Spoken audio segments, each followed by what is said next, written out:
নমস্কার বন্ধুরা, কেমন আছো সবাই? অদ্রিস কুকিং অ্যান্ড ব্লগসে তোমাদের স্বাগতম। আজ আবারও হাজির হলাম নতুন আরেকটি রেসিপি নিয়ে। আজ আমি করছি সরপুঁটি মাছের সর্ষে বাটা। এই মাছগুলো নদীর একদম টাটকা মাছ। বাজারে টাটকা টাটকা মাছ কিনে নিয়ে এসে সঙ্গে সঙ্গে যদি এই রেসিপিটা করে নেওয়া যায় তাহলে অনেকটাই মজা লাগে। তো যাই হোক, কথা না বাড়িয়ে রান্নায় চলে যাই। তো এই যে দেখো, মাছগুলোকে আমি কেটে ভালোভাবে ধুয়ে পরিষ্কার করে নিয়েছি। এবার এর মধ্যে আমি পরিমাণ মতো লবণ দিয়ে দেব এবং পরিমাণ মতো আমি হলুদের গুঁড়া দিয়ে দেব। এই দুটো একসঙ্গে ভালো করে আমি মাখিয়ে নেব মাছের সাথে। লবণ হলুদ দিয়ে ভালো করে মাছগুলো অবশ্যই মাখিয়ে নিতে হবে।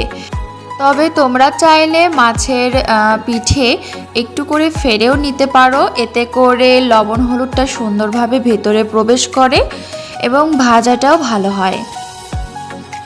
দেখো বন্ধুরা, আমার মাছ মাখানো হয়ে গেছে। এবার আমি ভাজতে চলে যাব। তার আগে দেখিয়ে দিচ্ছি টমেটোগুলো। এগুলো আমি সর্ষে বাটার মধ্যে অ্যাড করে দেব। আর নিয়ে নিয়েছি কাঁচা লঙ্কা, আর সর্ষেটাও বেটে নিয়েছি আমি কাঁচা লঙ্কা 3 থেকে 4 পিস দিয়ে। আর আলাদা করে বেটেছি আমি জিরে বাটা আমি এখানে 1 চামচ পরিমাণ দিয়েছি। আর দিয়ে দিয়েছি হলুদের গুঁড়া 1 চামচ পরিমাণ। আর পরিমাণ অনুযায়ী লবণ আমি এখানে প্রথমে দিয়েছি 1 চামচ। এরপরে যদি লাগে আমি পরে অ্যাড করে দেব। যাই হোক, আমি এবার সামান্য একটু জল দিয়ে এই মিশ্রণটি করে নিলাম আমার সুবিধার্থের জন্য। তোমরা পরেও অ্যাড করে নিতে পারো, আমি আগেই মিশ্রণটি করে নিচ্ছি, এতে করে রান্নার সুবিধা হয়। তো এই দেখো, আমার ফ্রাই প্যানটির তেলটা গরম হয়ে গেছে। অবশ্যই সর্ষের তেলে তোমরা রান্না করার চেষ্টা করো। তো আমি প্রথমে মাছগুলোকে ভেজে নিচ্ছি। মাছগুলোকে অবশ্যই হালকা করে ভাজতে হবে। সর্ষে বাটার জন্য তেমন একটা ভাজার দরকার নেই। তো আমি প্রথমে 4 পিস ভেজেছি, তারপর আমি এক এক করে আরও যে বাকিগুলো ছিল সেগুলোও ভেজে নিয়েছি। তোমাদের ফ্যামিলি মেম্বার অনুযায়ী তোমরা মাছগুলো কমিয়ে বাড়িয়ে নিতে পারো।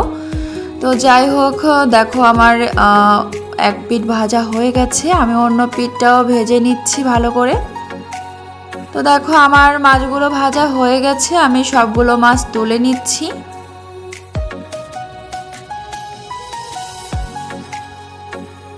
বাকি যে মাছগুলো অবশিষ্ট ছিল সেই মাছগুলো আমি সেমভাবে ভেজে নেব।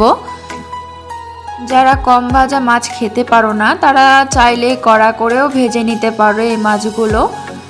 তো কম ভাজাটাই বেশি ভালো, এর ফলে টেস্টটা ঠিকমতো পাওয়া যায়।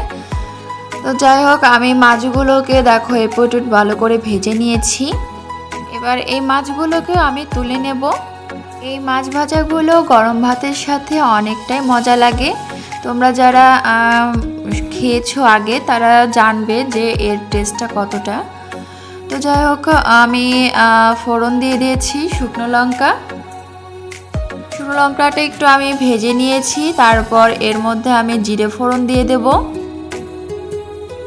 সামান্য পরিমাণে জিরে ফোড়ন দিয়ে দিয়েছি আমি। এরপর দিয়ে দিলাম 2টা তেজপাতা। তেমন একটা মশলা এর মধ্যে অ্যাড করার প্রয়োজন হয় না। এরপর যে আমি সর্ষে বাটার মিশ্রণটি তৈরি করে রেখেছিলাম সেটি আমি দিয়ে দিয়েছি। এরপর সামান্য পরিমাণে এর মধ্যে আমি জল অ্যাড করে দেব। জলটা আমি সামান্য পরিমাণে দিয়ে আমি ঢাকা দিয়ে দেব। এতে করে মশলাটা একটু কষে আসবে। তোমরা চাইলে প্রথমেই অ্যাড করে দিতে পারো বেশি করে, যে ঝোলটা রাখবে সেই অনুযায়ী।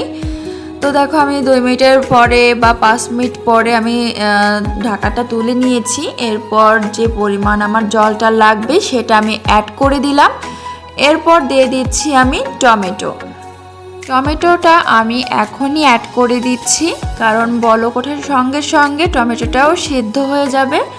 এবার আমি অ্যাড করে দিলাম কাঁচা লঙ্কা চেরা। তো কাঁচা লঙ্কা চেরার ফ্লেভারটা অনেকটাই ভালো লাগে। যারা ঝাল বেশি বেশি খেতে পছন্দ করো সেই অনুযায়ী তোমরা ঝাল অ্যাড করে দিতে পারো। এবার আমি সবগুলো মাছ এক এক করে দিয়ে দিয়েছি। তো তোমরা যতটুকু ঝোল রাখবে তোমাদের ফ্যামিলি অনুযায়ী সেই অনুযায়ী তোমরা ঝোলটা অ্যাড করে দিও বন্ধুরা। আমি ঢাকা দিয়ে দিলাম 10 থেকে 15 মিনিটের জন্য। তো 10 থেকে 15 মিনিট পর আমার এই যে দেখো অনেকটাই হয়ে এসেছে। তো বেশি একটা কিন্তু নাড়া যাবে না, আমি কিন্তু খুব কমই নেড়েছি জাস্ট একটু দেখার জন্য। এছাড়া কিন্তু বেশি নাড়লে সর্ষে যেহেতু সর্ষেটা অনেকটা তেতো হয়ে যায়, যত কম নাড়া যায় তত ভালো। তো যেহেতু আমি এখন নামিয়ে ফেলবো, একটু দেখে নিলাম। আর লবণটা অবশ্যই দেখতে হবে যে এই পর্যায়ে সব কিছু ঠিক আছে কি না, সেটা তোমরা অবশ্যই দেখে নেবে। আর সব থেকে মাস্ট হলো এই সরিষার তেল সব থেকে শেষে দেওয়া। এই সরিষার তেল এখন অ্যাড করে দেব। এটার যে ফ্লেভার এবং টেস্ট আসল বোঝা যায় এই সরিষার তেল থেকে। তো শেষে আমি সরিষার তেলটাই অ্যাড করে দিয়েছি। এবার কমপ্লিট আমাদের সরিষার তেল দিয়ে সর্ষে বাটা। অনেকে আছে কাঁচা সর্ষের তেলটা খেতে পারে না, গ্যাসের প্রবলেম হয়, তারা কিছুক্ষণ আগে দিয়ে বলক দিয়ে তারপর নামিয়ে ফেলো, এতেও তোমাদের টেস্টটা সেম পাবে। তো দেখো আমি নামিয়ে নিয়েছি এবং গরম গরম ভাতের সাথে পরিবেশনের জন্য একদম রেডি। সরপুঁটি মাছটা আমরা অনেকভাবে খেয়ে থাকি, তবে এইভাবে একবার ট্রাই করে দেখুন, অবশ্যই ভালো লাগবে তোমাদের। তো বন্ধুরা, আমাদের রেসিপিগুলো যদি আপনাদের ভালো লেগে থাকে, like, comment, share and subscribe করে আমাদের পাশে থাকবেন। ধন্যবাদ।